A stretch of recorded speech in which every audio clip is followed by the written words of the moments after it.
Hey folks, welcome back to another episode of Jamin's Daily Outside Patio Edition. And I'm going to talk to you today about student loans. And as you can see from my A&M cup and from my Aggie ring, that I went to college, folks. I graduated and then I even went to school even longer than that after the fact. And I got a master's from Texas A&M Corpus Christi here. So, I feel like I have a lot to say and talk about when it comes to student loans because for 20 years I've been dealing with them. And there's a lot has been made of it and said recently when it comes to student loans, and everyone has an opinion, and so do I, right? And so I'm sure you want to hear it. And so I'm gonna bring this to you in three ways, folks. All right, one, two, three. Because I'm not gonna go into some long diatribe about student loans either way. Okay, but we're gonna cover this in three ways. First, we're gonna start off with the whole um, fairness mantra. Okay, so the argument on the fairness side is always legitimate. It's not fair. If you went to school and got loans and then you've paid them off, you recently paid them off, or you have an outstanding balance and now it's all paid off. Um, or no, wait, I got that confused. It's not fair if you paid them off recently. You just did it yourself. But then let's say somebody who had a $12,000 balance on their loans, and now they're getting this forgiveness, and theirs is done. It got paid for, right? Perhaps that's not fair. But you know what, folks? Everyone's got to look at this in a particular way. This money is guaranteed by the government, okay? And the government gives away a lot of stinking money if you haven't noticed. And I'm not really one to promote handouts. But the fact of the matter is the government gives out handouts in all kinds of ways. Not just in loan forgiveness, but in ways that are unfair, that are not equal to everyone. So yes, this is, if they forgive student loans, the federal government decides to forgive federal student loans, you know, it's not much different than when the federal government decides to forgive PPP loans. This was a federal backed loan that was given by local banks. And then, lo and behold, the federal government says, you know what, we're going to forgive it. You don't have to pay it back. We gave you money, business owners. There was a reason for it. And now you don't have to pay it back. And who's going to pay for this? Taxpayers. I mean, maybe it's an emergency of sorts. They just needed to happen. But the fact of the matter is, let's not get into the minutia of why things do and don't happen. Let's get into just the cold, hard logic of the government forgiving things. The government giving you money and then saying you don't have to pay it back. This happens quite often. Okay? And so I feel like the fairness argument is fairly weak. So let's move on to another argument that we hear is about how, and you hear this from conservative media, Tucker Carlson. They're misleading you in ways because they try to talk. So, and my second point is this: is that somehow this only is going to help those who don't need the help because they went to college, right? They should be making bank. Why do they need student loans? And if the ones who aren't making bank because they got, maybe useless degrees of sorts, who cares about them too, right? That was their choice. But the fact of the matter is this: there are stipulations upon this forgiveness, just like when it came to PPP loans being forgiven, and pretty much any other loan that within that gets forgiven. There's stipulations, okay, and so there's this thought, and the process. The sad thing is that everything is turned into a meme. So you see memes on Facebook making jokes, which is funny. Hey, I'll take the joke. It's haha. But making jokes like somehow every person who's ever gotten a student loan is now, you know, making out like a bandit. Like all these different people, like somehow it just vanishes. They're forgiving 20 grand. I understand that's a lot of money. But your average doctor or lawyer or postgraduate who has to go and continue education, they owe way more than $20,000, folks. Okay? And so, yes, they may be making a lot of money, but they owe hundreds of thousands. And the government's going to forgive, whoa, 20 grand. All right? So, yeah, maybe that lawyer who's making 120 grand. And here's the thing, if they make over 125,000 in their W2, in their income, they're not even eligible either. So if they're making 150 grand, 130, 140 grand plus, they're not even eligible. They just have to pay their loans.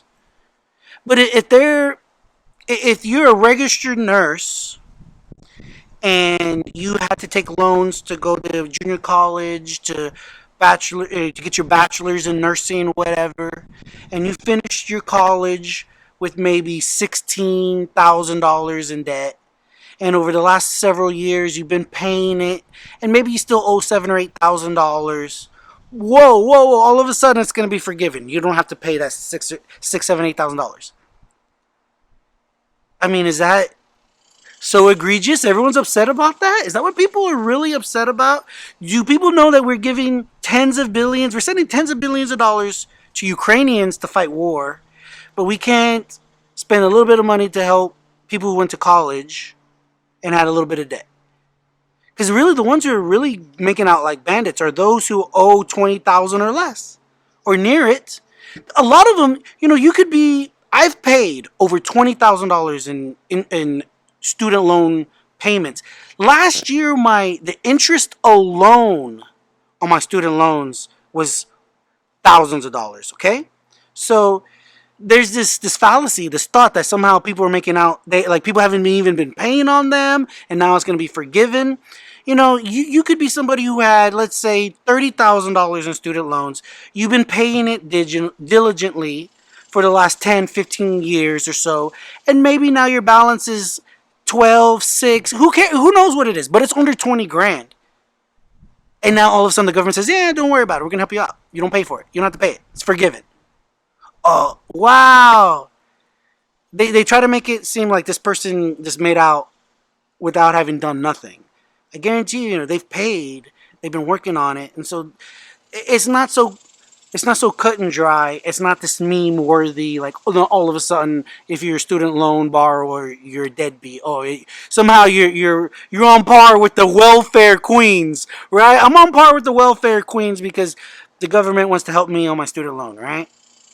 I guarantee you the business owners and the entrepreneurs, which I like to think of myself as one, I was intimately involved in PPP with my local banker and submitting documents to get it forgiven.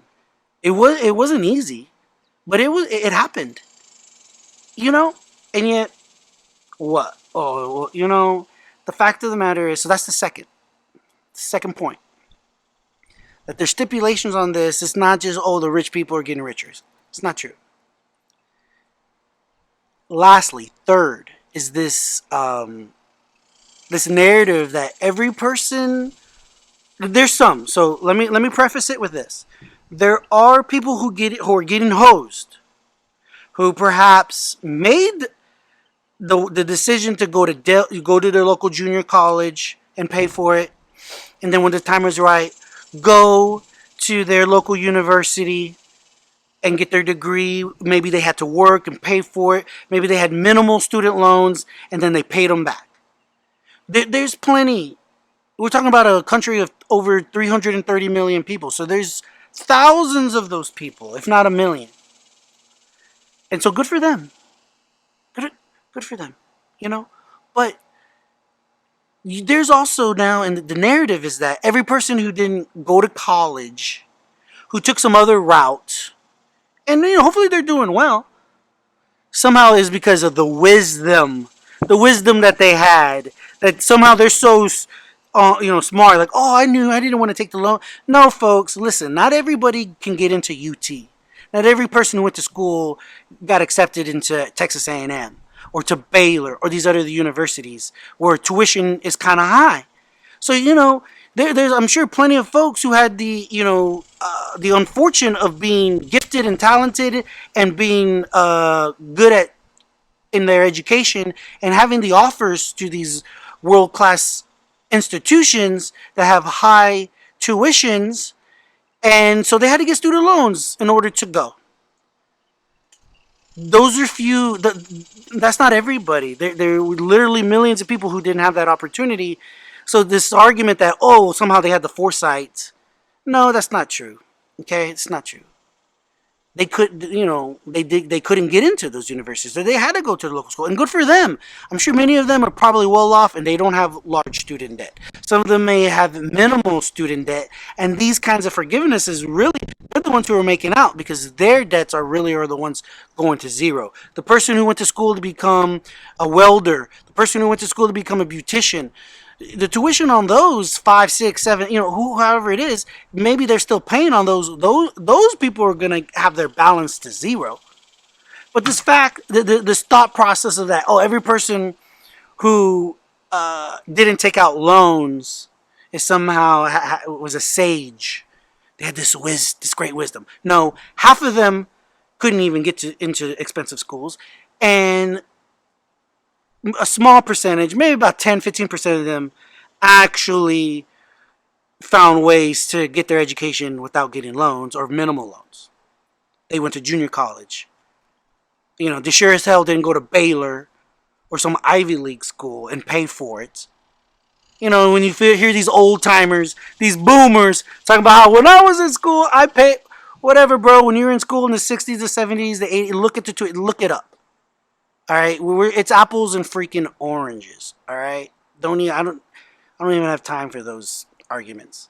So, anyways, those are my 3 explanations on how I feel. In many ways, the debate on this isn't very fair. And I hope that I've brought some insight to certain people who may be against it or for it. Either I'm not trying to convince anybody, folks. Because listen, I'm not voting for anybody who I don't vote for somebody. I don't vote for politicians because they say they're going to forgive my student loans. Okay, it's like really low on my priority list. All right, but nobody turns down these types of opportunities. Business, all kinds. Here's another example when we come on to the fairness. The government gives people tax breaks because they have kids. You know why? Because the government has, and society has a, a motive. They want people to have kids. They have some kind of, play in this. They're intimately involved in the society. They want you to have kids. So much so that they will give you tax breaks. Free money. There are people who don't even pay federal taxes who get refunds. This is money given to them for having kids. It's not that they're getting breaks on their taxes. These people don't even pay federal taxes. They don't make enough income to even pay federal taxes, and yet they're getting child tax credits, money. Is that fair to the person who has no children? The person, the professional who's paying their wages, their taxes, or getting wages and paying taxes, and gets no benefit on the child tax credit, but is given to his neighbors, his friends, his family, but not to them. Is that fair? No, it's not fair. You know why? Because life is not fair. So don't complain. All right, you should be happy. This is like the crab mentality, dude. Like you see your friends, getting some help, a hand up, this is a a hand up in most situations. Because like, listen, these aren't bums getting money. These are educated people who possibly have college degrees, and now they're getting a little bit of a helping hand, a hand up, not a hand out. And yet you got these crap. If I can't be benefited, if it just doesn't help me, then I don't want anybody else to get help. That's not fair. Especially if it's because they went to college and I didn't. Man, I know it hurts, folks. But don't be butthurt about it, alright? Get over it. Anyways, folks, thanks for your time. Remember, you can find me on Jamin's Daily, mainly on YouTube now.